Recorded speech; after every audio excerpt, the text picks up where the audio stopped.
jaga hubungan dengan Allah Azza wa Jal, makin kental kita mendekatkan diri kepada Allah Subhanahu wa Ta'ala, makin kita paksakan, maka makin dekat Allah dengan kita.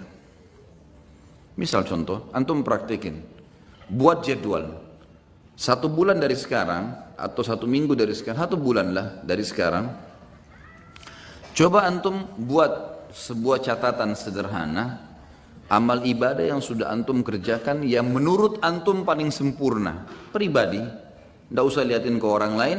Tulis misalnya sholat 5 waktu, saya dari tanggal 1 Muharram ke akhir Muharram saya akan mulai, atau misalnya 1 Oktober sampai akhir Oktober saya mau coba sebulan nih. Lebih baik lagi kalau tolak ukurnya 40 hari, karena Nabi SAW jadikan patokan siapa yang sholat tidak ketinggalan takbiratul ihram pertama imam 40 hari, dijamin baginya selamat dari sifat kemunafikan. Baik, pegang hadis itu 40 hari dari tanggal 1 Oktober sampai kita ambil misalnya 9 November, karena kan ada sampai tinggal 31 kan. Baik, sampai 9 November buat jadwal.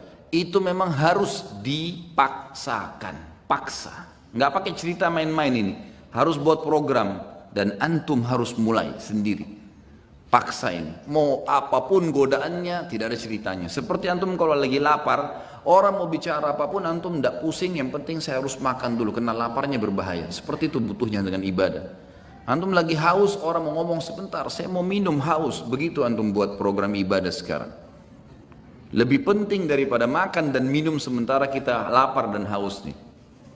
Buat jadwal, sholat 5 waktu. Saya harus on time. Jadwal, buat jadwal sholat, mulai, start, subuh, duhur, asar, maghrib, isya, buat catengan. Besok lagi, terus paksain. Karena 40 hari jaminan selamat dari sifat munafik. Antum tidak akan pernah dusta seumur hidup, tidak akan pernah ingkari janji, tidak akan pernah khianati amanah, tidak akan pernah berbuat curang. Jaminan dari baginda Nabi SAW. Dan tidak mungkin Nabi salah. Tidak mungkin Allah salah. Ada sahabat 2 orang, adik kakaknya sakit perut, datang ke Nabi SAW. Ya Rasulullah, adiknya bilang, kakak saya sakit perut. Kata Nabi SAW, minumkan madu. Kasih madu. Adiknya kasih madu. Rupanya adiknya buru-buru, kakaknya masih kesakitan. Kembali lagi ke masjid, ya Rasulullah, kakak saya masih belum sembuh. Apa kata Nabi SAW? Minum lagi, cari obat lain? Tidak. Nabi ajarkan sebuah konsep dasar ini. Kata Nabi SAW, Allah pasti benar dan perut kakakmu yang bohong. Enggak mungkin Allah salah. Sabar, minum, yakin, pasti. Allah pasti benar, perut kakakmu yang bohong. Penanaman akidah yang luar biasa. Harus difahami ini. Buat jadwal. Saya belum pernah baca Quran sehari. Baik, sekarang baca. Lebih mudah bagaimana? Habis sholat, buat jadwal ini coba. Setiap habis sholat teman-teman, habis zikir, jangan berdiri. Hitung pakai stopwatch, 5-10 menit, tidak usah lebih. Antum buru-buru 5 menit saja. Buka Quran, baca. Pokoknya baca. Kalau antum bisa baca 2 lembar setiap habis sholat, 1 lembar, 2 lembar, sampai isya itu berarti bisa 10 lembar per hari. Atau kita ambil ayat lah. 10 ayat habis sholat. 1 hari antum punya 50 ayat. Apalagi kalau antum bisa 20 ayat, bagus kan? 20 ayat subuh, 20 ayat duhur, 20 ayat asar, 20 ayat maghrib, 20 ayat isya. Kalau ada yang lewat, misal maghrib gini ada taklim. Habis isya nanti saya double jadi 40 ayat. Atau sebelum tidur. Pokoknya 1 hari target saya 100 ayat misal. 100 ayat sehari teman-teman, 6.000 lebih ayat Al-Quran. Itu bisa antum khatam cepat sekali. Hanya baca. Harus paksain. Zikir pagi sore. Jangan berdiri dari tempat antum habis sholat subuh kecuali sudah zikir subuh. Harus. Apapun godaannya enggak, duduk dulu sebentar. Dan teman-teman, saya pernah praktekin zikir pagi. Asal antum sudah rutin lakukan. Maksimal 12 menit. Maksimal udah.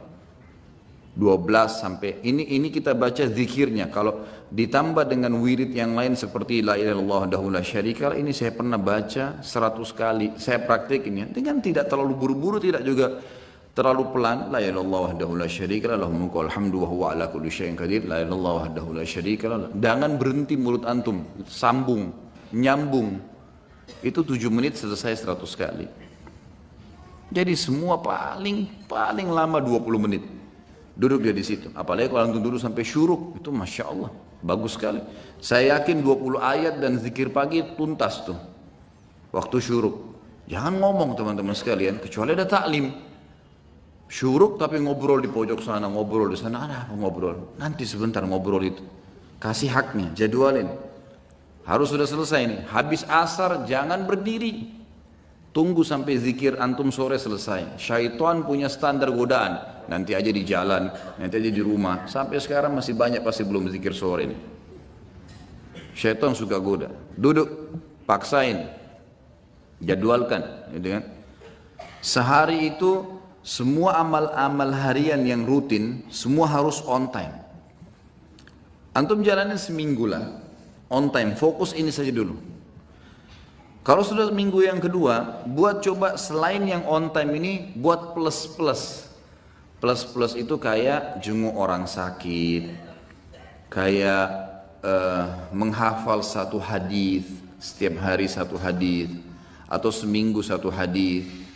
Buat plus misalnya jenguk bakti sama orang tua, walaupun cuma telepon. Ada plus-plus dari jadwal rutin, jalankan seminggu. Coba begitu, atau kalau kebanyakan pindahin ke pekan ketiga, pekan keempat, dan ini harus dipaksain ya. Ini nanti teman-teman kalau sudah dipaksakan jadi terbiasa, kita jadi seperti roda, jadi seperti sebuah kebiasaan, tidak enak lagi kalau nggak dilakukan. Jadi kalau antum kerjaan sebulan atau 40 hari tadi, memang butuh paksa di sini. Insya Allah setelahnya nanti malah jadi nggak enak. Orang kalau biasa puasa Senin Kamis terus nggak puasa, nggak enak. Atau orang biasa sudah ke masjid, sholat, on time, telat sedikit, rasanya beban, gitu kan? Terus begitu. Dan kata kuncinya, kalau kita sibukkan diri dengan perbuatan amal soleh seperti ini teman-teman sekalian, pasti dosa atau akan tinggalkan secara otomatis. Nggak ada waktu buat dosa udah. Jadi nggak usah sisipkan energi khusus, tinggalkan zina, tinggalkan riba, enggak. Sibukkan diri dengan amal soleh ini antum akan tinggalkan nanti. Karena ini penting di sini. Sibukkan diri dengan amal soleh, maka dosa akan kita tinggalkan. Kalau ini terjadi, akan terjadi banyak karamah. Sebagian ulama menyusun ada beberapa tingkatan karamah itu. Yang pertama, yang umumnya datang kalau orang itu memaksakan diri dalam ibadah, mengerjakan yang wajib dan sunnah, meninggalkan yang haram dan makruh, maka dia akan sering melihat, dia akan sering merasakan firasatul mu'min. Yang kata dalam hadis Nabi SAW, kata Nabi SAW, firasatul mu'min benar. Ada sebuah perasaan yang kita rasakan, orang ini baik atau tidak baik. Dan ini bisa dibedain ya dengan sesuatu kalau antum belum dekat sama Allah. Itu berarti belum tentu benar, bisa dari syaitan, sangka buruk. Tapi kalau seseorang sudah paksain diri, sudah jadwal ibadah tadi, antum bisa merasa orang ini mau niat jahat atau ini orang yang mau baik sama kita. Tapi konsekuensi ini dulu nih. Kalau sudah terpenuhi ini baru. Kalau tidak, masih antum Senin Kamis masih jalan. Ada orang sholat 5 waktu, iya, ikhwah banyak. Tapi nggak pernah puasa Senin Kamis. Entah kenapa. Apa uzurnya nggak tahu. Mau tunggu mungkin mati, malaikat mau datang baru puasa, Allahu a'lam. Gak ada alasan sama sekali. Kerja, semua orang kerja. Semua panas semua. Ramadan kemarin sudah menghapus semua syubhatnya orang yang tidak puasa. Semua dihapus. Panas iya, kerja iya. Sama semua. Sama. Sudah kita dilatih sama Allah SWT. Dan wajar kalau orang menjadi lebih baik. Wajar, gitu kan? Yang kedua, dia kalau terus memaksakan diri lagi, dia akan mendapatkan yang dikenal dengan ru'yah sadiqah.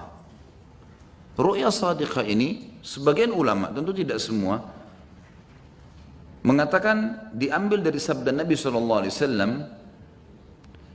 mimpi yang benar dari seorang mukmin atau ru'yah sadiqah adalah cabang dari 40 cabang kemukjizatan Nabi. Dalam hadis lain dikatakan tidak tertinggal lagi sesuatu yang benar menjelang hari kiamat kecuali mimpi yang benar dari orang mukmin. Misal antum mau pergi umroh atau mau pergi haji, mimpi lihat Ka'bah. Ada orang tua kita mau datang silaturahim, kita mimpi beliau datang, gitu kan? Banyak hal yang diperlihatkan oleh Allah SWT, mimpi. Dan mimpi itu berita gembira, membuat orang mukmin ini senang. Kata para ulama, kalau orang ini belum memaksakan diri ke target-target tadi, mengerjakan semua perintah wajib atau sunnah, meninggalkan semua larangan haram atau makruh, maka bisa saja mimpinya itu bercampur baur dengan hilm. Hilm ini lawannya ru'ya sadiqah. Ru'ya sadiqah mimpi yang benar dari Allah, sementara hilm dari syaitan. Jadi kalau antum masih mimpi nggak tahu ini benar dari Allah atau bukan ya. Nah ini karena masih belum sampai pada itu. Tapi orang kalau sampai pada tingkat ini, sebagian ulama mengatakan seperti sabda Nabi SAW. Memang orang mukmin akan mimpi ru'ya sadiqah itu. Orang mimpi ru'ya sadiqah. Ini yang kedua. Kemudian datang yang ketiga, yang setelahnya adalah hal-hal yang terjadi yang memang Allah Subhanahu wa ta'ala sesuaikan dengan keadaan orang itu. Bisa saja lisannya menjadi petunjuk bagi orang. Seperti misal Umar bin Khattab radhiyallahu anhu, di zaman khilafahnya beliau pernah tiba-tiba naik mimbar, kumpulin orang di masjid, lalu beliau mengatakan, "Hai pasukanku, ke gununglah kalian, ke gununglah kalian." Bahasa begitu. Orang yang lagi di dalam masjid, apa ini? Amir Mukminin bicara apa ini? Ke gunung, tidak ada pasukan di masjid, bukan pasukan ini. Orang belum mengerti pada saat itu. Lalu Umar bin Khattab turun dari mimbarnya. Orang juga nggak ada yang nanya. Selesai. Ternyata Umar bin Khattab lagi mengirim pasukan di perbatasan wilayah Persia. Datang pasukan tersebut, lalu mereka yang memberikan kesaksian. Mereka mengatakan, "Ya Amir Mukminin, Allah telah berikan kami kemenangan." Kata Umar, "Bagaimana kalian menang di depan orang-orang semua?" Kata mereka, "Kami pada saat didesak oleh musuh, dan kami yakin kami akan kalah, kami yakin akan dibantu oleh musuh. Tiba-tiba kami mendengarkan suara Anda yang berkata, 'Wahai pasukanku, ke gununglah, ke gununglah.' Dan kami lihat di belakang kami ada gunung, kami naik ke gunung tersebut, mengatur strategi, kemudian kami melemparkan anak-anak panah ke musuh dan kami menang." Umar bin Khattab waktu itu yang muncul adalah perasaan dia. Dia tidak bisa lihat ghaib. Umar bin Khattab tahu itu. Tapi ada feeling yang sangat kuat di situ, kalau dia harus ucapkan itu. Maka dia ucapkan dan dibuktikan di lapangan, Allah berikan kemenangan pasukannya. Tapi ini bukan orang-orang yang biasa, bukan orang yang baru Senin Kamis sholatnya, baru 2 kali